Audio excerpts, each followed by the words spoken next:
maqaa rabbiitiin isin gaafanne namni jazaa rabbii eeggattan homa rabbii isinitti anjisseen bira nuu dhaabadhaa. Viidiyoon kun si bira dhufee akka hin dabarsine akkuma kee biyyaa bahee hin dalagadha jedhee fooq irraa gara galee Kuweetitti waggaa 15 kunoo akkanatti manatti deebi'eetinii ciisa gargaaraa waan rabbii isinii laaffise birrii takka namni qabdu akkaawuntii kunoo haadha manaa isaanii tawaggaa 15 isaa miskiina hee manatti deebi'ee halkan takka biraa hin baane waan shayni isinii jedhan Sheekh Abdulsalaam Khadiir kunoo nu bira jiranii Sheekh Abuu Mus'ab nu bira jiranii waan isaan isiniin jedhan gurruma keessaniin dhagaha fayyaa isinii kenna rabbi isinirraan fudhatini. Kabajamtoota ilmaan teennaa fi obboleeyyan keennaa warri jazaa rabbii eeggattu nutti hammaatte nu qabatte garaa nu nyaatte hirrarraane Abdul Jaliil Hussein Usmaan aqliillee nurra bareeda malkii isa rabbi bareechise gaafa ijoollummaa inni qabu baniin akkanatti bareedu hin jiru namni kun akka duratti isiniin jedhan sanitti marroon rabbii isa dhaqqabte qotee beeka bocee beeka horsiisee bulee beeka kinoo fi saankiin takka milaaciin quba isaan murre shaa Allahu wa qaddara subhaana rabbi fedhee biyya ambaa hin jijjiiradha jedhee deemee jijjiiramee gale wajhil kariimiin gaafa dhayne maal himna nama kana dhufne osoo ziyaarin jennee guyyaa har'a rabbi qaddaree subhaanahu wa ta'ala bakka kana dhufne hamilee itti nuu horaa miilallee nuu tayaafi ijallee gurrallee nuu tayaafi waan garaa isin nyaatu keessoon isinitti haasoyna gaafa biyyaa deemu mucaa takka dhalee qaba eega gale achi as ijoollee 6 moo 7 san wajjin torba jechuudha sani ijoollee 6 dhalee achi as mucayyoon tuni mucayyoo karaamaa fi ulfinnaati fuula ittiin guurre isa keessatti jazaa rabbii sodaattee teetti sinii galee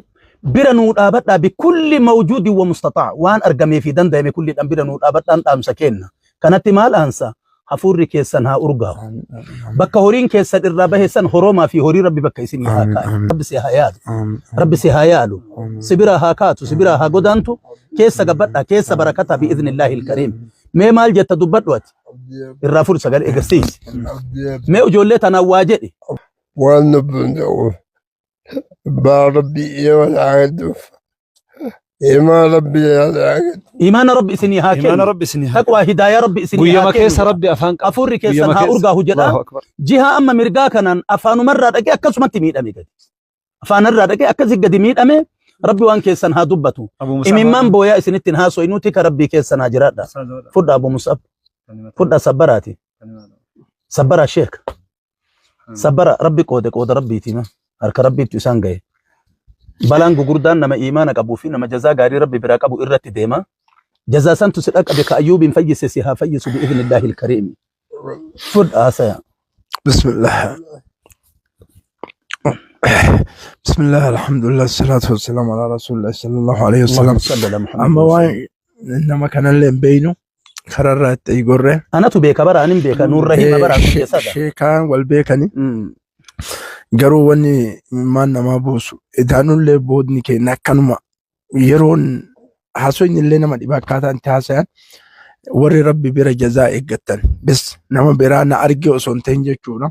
nama kana maddii dhaabattanii ijoollee torbaa inni qabu kana maddii dhaabattanii haadha mataa mana Mariyamaa Ahmad jira anillee waan danda'im qarshii 5,000 amman dabarsaa fi oma wanna irraa jechuudha namni rabbi bira waa eeggattan kan namni na arguun beekin bakki itti milkooytan asuma isiniin jedha wassalaamu alaykum milki dingata rabbi isin hamil keessu lakkoofsa baankiidha ka Mariyamaa Haji Ahmad Hussein isinii maxxansina insha Allah ta'ala gobba marratti maxxansina akkasumatti harka warraa keessa akka buututti nuu xaartan hafuurri keessan haa urgaahuti ka rabbii keessan haa jiraadha sallallahu sallam wa baraka